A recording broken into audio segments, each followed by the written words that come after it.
evening, everybody. Welcome back to the Geekly Goods live channel. We have a brand new show for you. This show, welcome to the first episode of Throwback Theater. We're going to take a look back at some classic films through over the decades, throughout time. For this particular weekend, though, we are celebrating the release of Inside Out 2.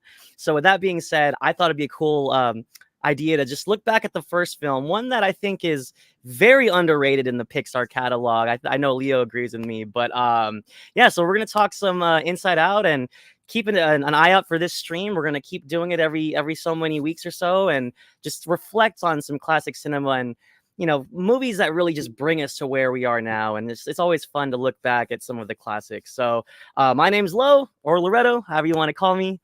I'll be hosting this every so often, and with me, as always, is Mr. Geekly Goods himself, Leo. Thank you for joining me, sir.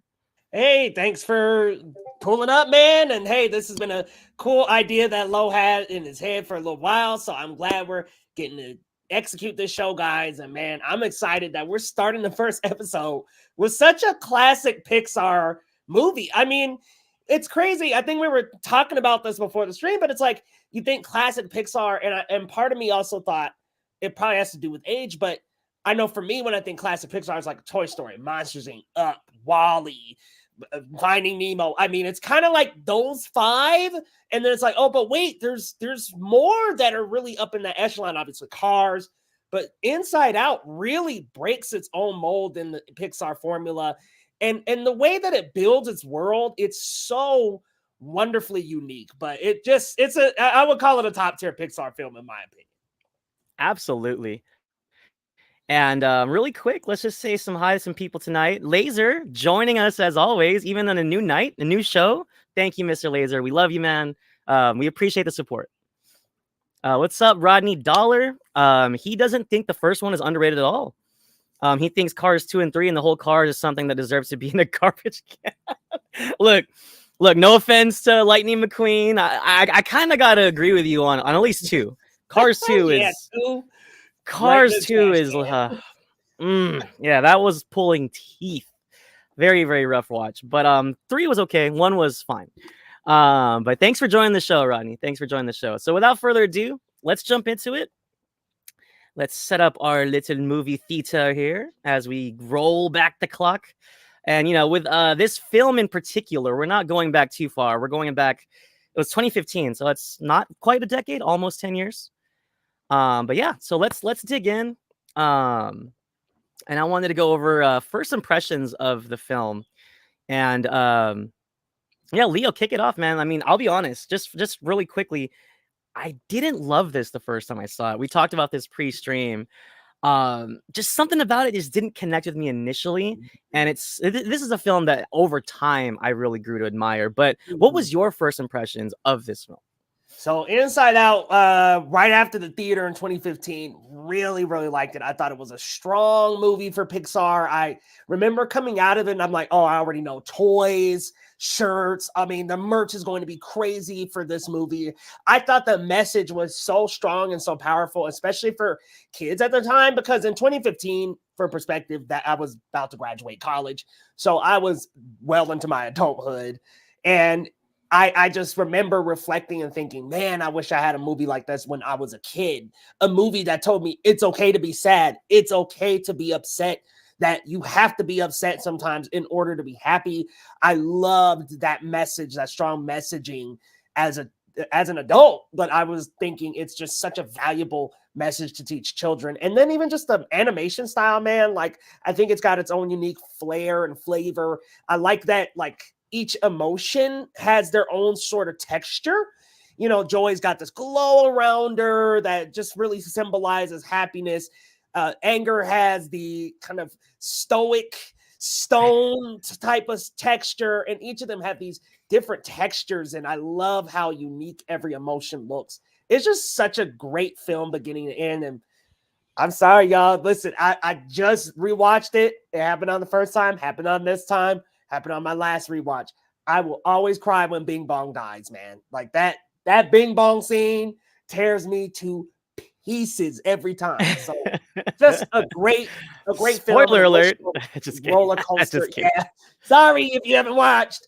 But an emotional powerhouse, man. Great film. Love it. Yeah, no, absolutely, man. And I think, like I said, in retrospect, because I didn't love it initially. However, like one of the things that I think threw me off was the simplicity of simplifying how we feel within these like characters. And I think Yeah. I just didn't connect with it at first. But then when I look back now, what better way to teach children, like you said, these lessons, these life lessons, by simplifying it in this form? Like, okay, this is what your emotions do in your head, and this is they trigger you, and then you get mad, or when you react, that's how they feel. And I think that that kind of aspect really is what I learned to love over time, especially on my most recent rewatch. So, also, I think initially, I think joy was a little much for me. I don't know if it was just the mood I was in when I sat in the theater back in 2015. I don't know. Maybe I was having a bad day, but joy did not bring me joy. Like, what's her name? It was Amy Poehler, right? Amy Amy Poehler. Poehler, yep. So, look, I love her in Parks and Rec and stuff like that, but Great. I don't know, man. It was just too much that day. Like that day in 2015, maybe I was just in a dark mood or something. I just was not having it. She was just too much for me. But again, I rewatched it, and honestly, she's actually very endearing and very it was a lot less annoying on this watch because I was more just kind of in tune with her purpose and all of their Mhm. purpose. And I think Yeah. I think especially like this is a good segue for what I wanted to get into here. Really quickly. Where is it? I wanted to go into some favorite moments from the film, and I'll kick it off. One of my favorite moments is Sadness's arc, and I just Mhm. realized Yeah. I don't have a picture of her, but I'll use this picture as an example. Ooh, the This is the Minnesota moment man. where, oh Ugh, man, so classroom Riley, presentation. That's a yes, tearjerker. Yeah. first day of school, and she's the nervous new kid. She's like trying to figure out where she fits in. She sees the cool kids.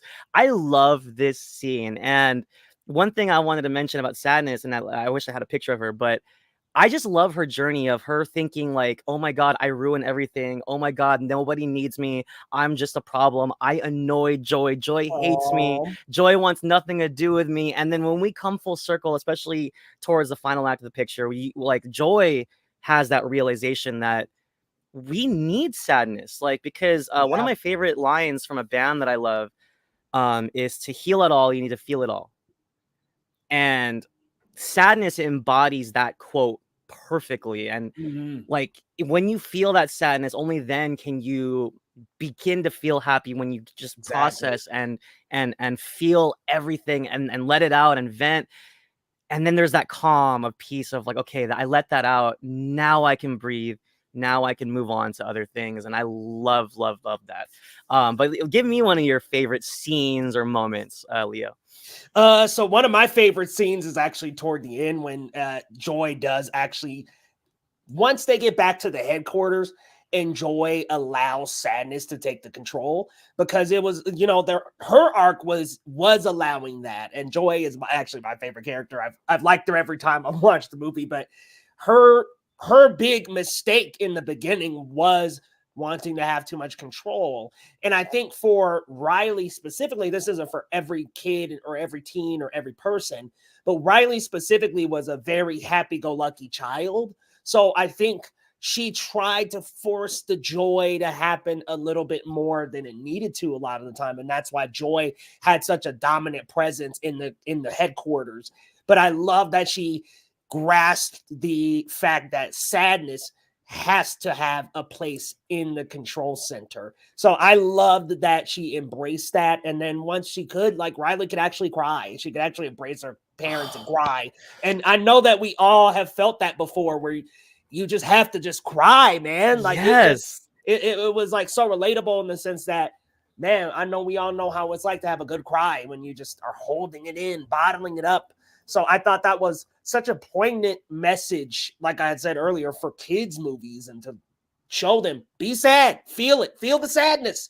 Very, very good moment. Absolutely. And I love that you bring that up because upon my rewatch the other night, there's something so cathartic about seeing Riley cry, because Mhm. obviously she's bottling all these up. She's suppressing all these emotions. And in the film, it's the way it's viewed is her emotions are suppressed because joy and sadness fall into the void. But in reality, like what adults do, especially myself, I'm notorious for this. I bottle things up. And when I was younger, sometimes it would just burst out and I'm just like, ah, and it's like that's what happens when you repress and when you don't let yourself feel things. And Yeah. God, seeing her cry, like, oh my God, I just feel that. And like you said, Leo, especially as grown-ups, sometimes you just need a good cry.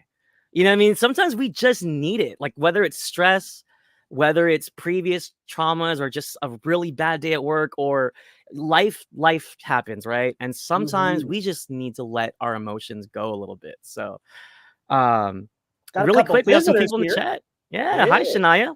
Thanks for joining the stream. I'm doing fantastic. How are you? And we got Daniel Casiano. What is your favorite song from movies? That's a very broad question, Daniel, but I will say this.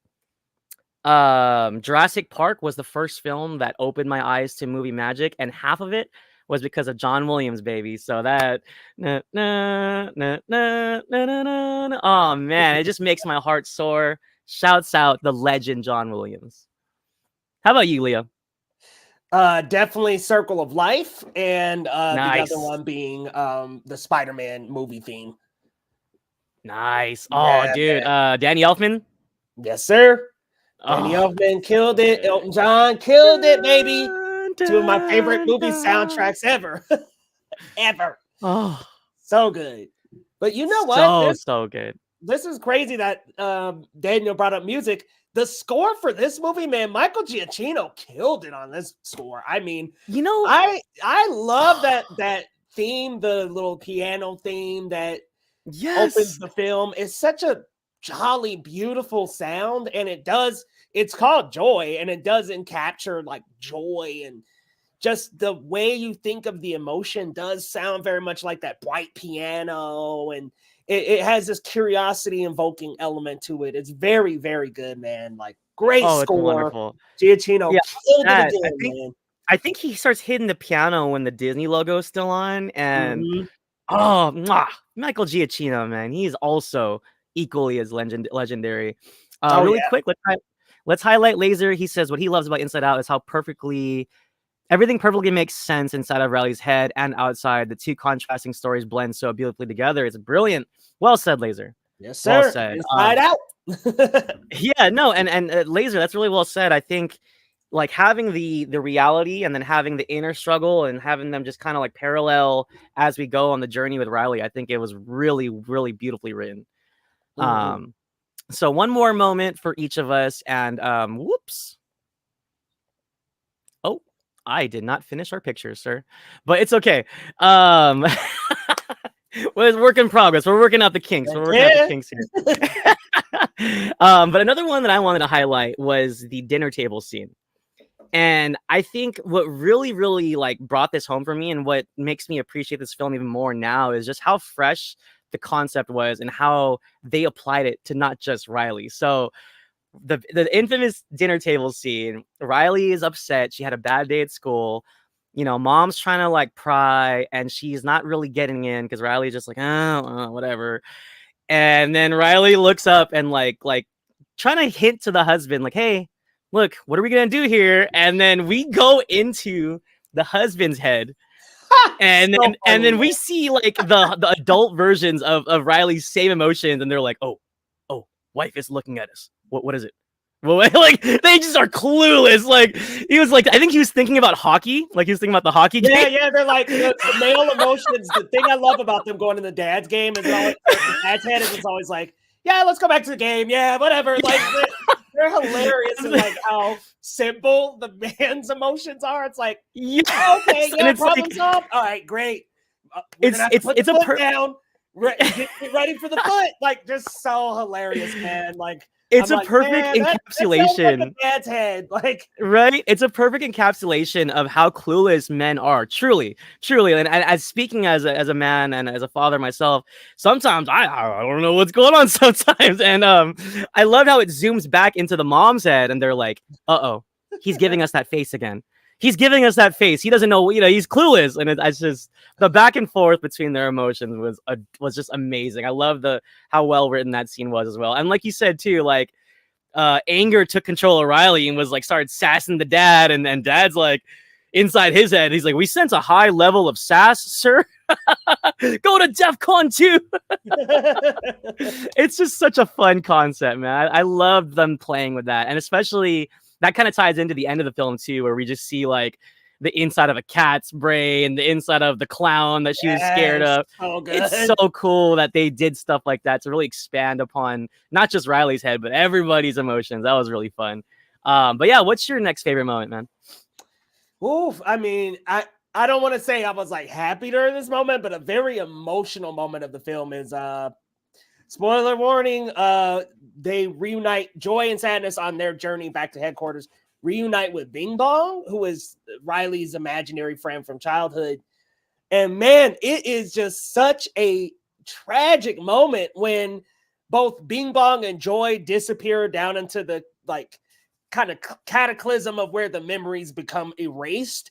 And man, Bing Bong, in order to get Joy back to headquarters, sacrifices himself and gets erased from Joy's memory, or sorry, from Riley's memories. And man, that scene tore me up, man. Tears me up every time when they're singing the little Bing Bong song and Bing Bong just starts disappearing.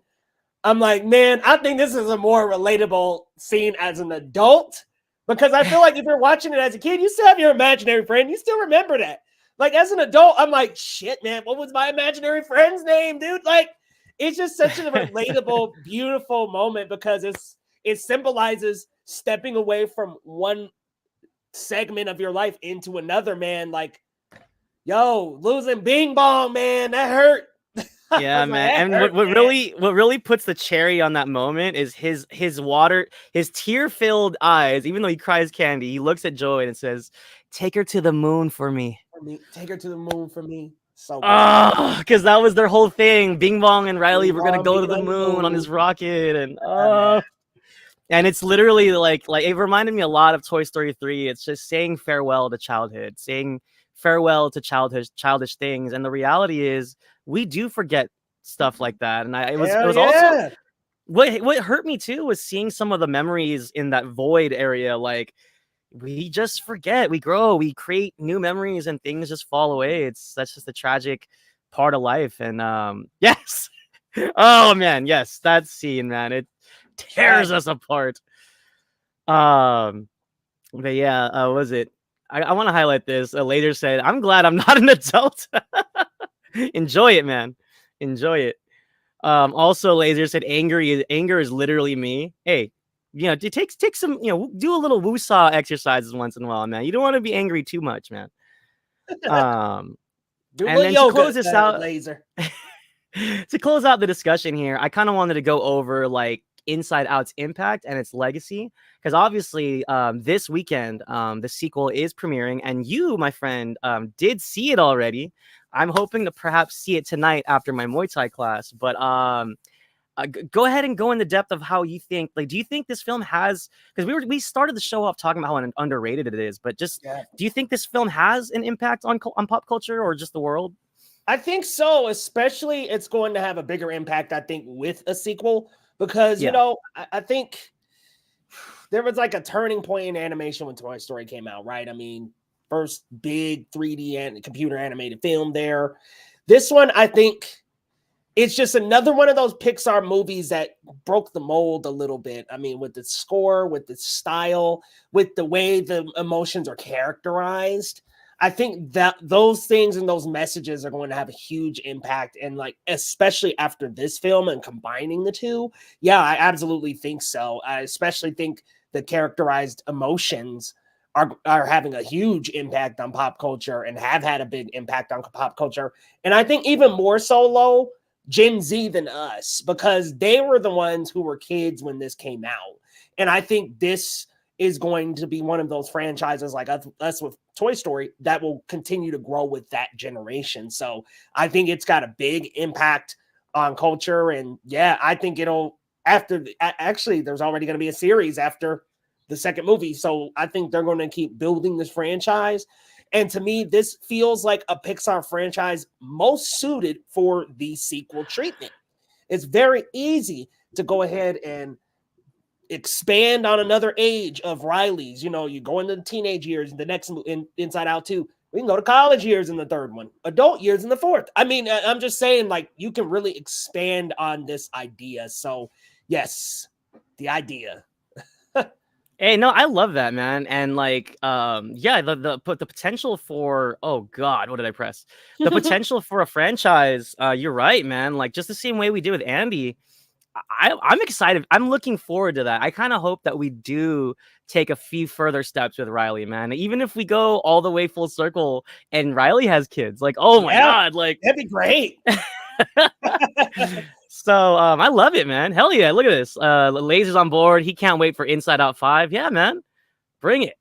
Bring it, man. And I mean, I'm sorry, because I was trying to put together one more slide for us because I really like this picture. And I think at its core, I think that's what Inside Out does so well is this family they have. And I love like the little monkey jokes they have, and like the hockey So and cute. like that. Like, I love that. Like that scene when they were all stressed out, and then Joy thought of the idea of like, hey, let's like lighten the mood, and they start playing hockey in the empty house.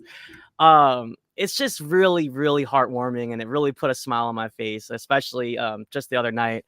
And I think as a whole, I think the legacy of this film is just the full like it's a film about emotions, and it literally takes you through each and every emotion in different sections in the film. And I think it's such a beautifully written journey.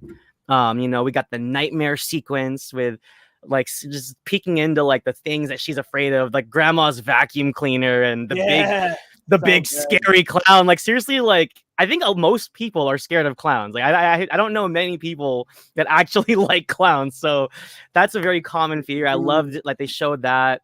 Obviously, like Riley's like obviously depressed and she decides to run away. And I think the way that was portrayed was really well done. Like she's like just suffocating inside. Her joy is gone.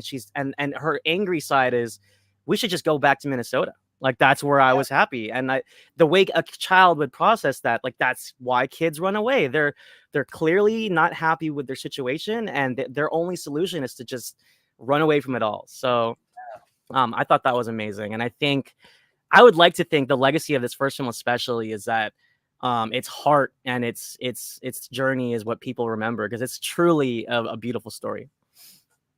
Absolutely. And this is a good one from Rodney, third high school, fourth adult life. That's fair. I mean, yeah, I think you could easily do high school, and then fourth is looking for a job, and then a new emotion pops up in high school called stress. Like we could really expand these emotions even further. Absolutely. Christian Knight, welcome to the chat. He says Inside Out is a top 10 Pixar film for him, and he also hates clowns. Yes, clowns. Sir. If I saw a clown in a dark alley, man, I am walking the other way. Even if I have to go that way, I'm no. Good to see you, Christian. It's been a little while, man. Good to see you. Yeah, thanks for joining us, man.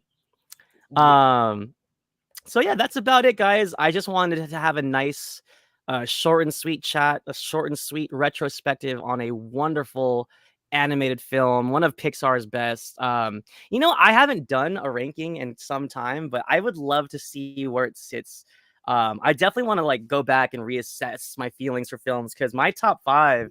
If I just go off the top of my head, I know it's Nemo, WALL-E, Toy Story 3, Incredibles, but you know what I mean? Inside Out is not that close, so I gotta reassess how I feel about it. So I'm thinking Inside Out.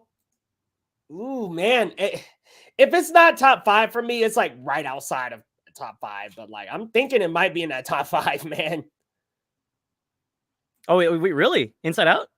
Maybe. I'm like, I gotta really reassess. Maybe a nice fresh rewatch, but I know for sure like Toy Story, Finding Nemo, Coco's up there. Oh, damn it. No, Coco's in my top 5 for sure. Yeah, See, my Coco. that's the hard part. It's like trying to choose your favorite child. There's so many good Pixar films. There's just so many good films. I'm like, it's just tough, man. And you know, I don't know what to put it. Another Brad Bird film. I love Ratatouille, and I don't even think it's in my top 10. Like, It's really hard to fit them all in, man. Like, It is, man. I mean, obviously it's not top 10, but I even really like Incredibles 2. I know that people didn't really like that one, but I liked Incredibles 2, and it's not in my top 10, but it's still a good film. Like I like Toy Story 4. Another one that's like, not a great film, but I love it. I There's was so gonna many to say, love. I'm on team. Why did they do Toy Story 4? But it's not a bad film at all. No. It's actually really good for what it is. And shouts out to Keanu Reeves. I the first time I heard him as Duke Kaboom, oh my god, I was in stitches. Like, what was his kid's name? Jean Pierre. And this freaking yes, I Canada, like so good. And I can't remember who did Forky, but Forky was Tony Hale, hilarious. who's Who also is in it? this, actually, Tony Hale, who's Okay, actually yeah, no, also in this one as Fear. He replaced nice. Bill Hader. Yeah, Oh, okay, yeah, dude, that guy is a riot. Oh my god, it's dude, really Forky had good, me man. cracking up. And I think with 4, I think what I really appreciate is how crispy the animation was. What It's was it, fantastic. Bo and Woody in the rain? And like the reflections off Bo's eyes and like the texture of Woody's wet shirt. Like, it's crazy how far we've come from that first Toy Story, you know? So, Yeah, when you see side by sides of Toy Story 1 and 4, you're like, whoa, yeah. animation Yeah, has no, come truly. so far. I mean, if Yeah. you even think of like small ones like Bug's Life, like those are ones. It's just like, man, Pixar. I'll be honest with you, Pixar's had some moments in their filmography that weren't the strongest, but they've had mostly hits. You think of their Yeah. catalog, it's mostly hits. And also, if we're going to talk about films nobody likes, I actually like The Good Dinosaur. So, Well, I didn't hate The Good Dinosaur. I just think probably lower tier Pixar. absolutely. Absolutely. It's definitely not in the upper echelon, but, what was it? What was the boy's name? I know he was like dog or whatever, like, but I just love that friendship, and like how he put the sticks and then he showed him as the little stick and then he put the parents down, the big sticks, and Man, it I'm just like, got to me, man. It just got to me. But at any rate, I want to thank everybody in the chat for coming out for our first stream. This is Throwback Theater. We're gonna try to do this midweek, either Wednesday or Thursday, maybe a Friday, every other couple weeks. So keep an eye out for this stream, and also be sure to like and subscribe down below. Keep an eye out for another Geekly Goods live roundup on Sunday, every Sunday night at 7 p.m. Pacific time. What is that? 10 p.m. Eastern. yep, that is 10 p.m. Eastern. But before we get out of here, man, what's new with the Geekly Goods channel? Are you watching me fight that big ass fly that attacked me right now? That was hilarious. That thing was huge, bro. That thing had it's like it was on steroids. It was no, it was Super Duper Fly from freaking Oh my Ninja Turtles, gosh. man. That thing was huge, bro. That was hilarious. This dude Bro, was my like, was hella big. I was like, oh my goodness, man. but yeah, man, what's new on the regular Geekly Goods channel, man? Well, come on over to Geekly Goods, guys, for some geekly goodies. Just had a video come out for Inside Out 2. Had a review for that, and now I'm working on a video for The Boys season 4, y'all. Just made it to episode 4, and yeah, it's crazy so far. Very crazy. The first 3 episodes are on Amazon Prime now, but yeah, I'll have a review for that sometime next week.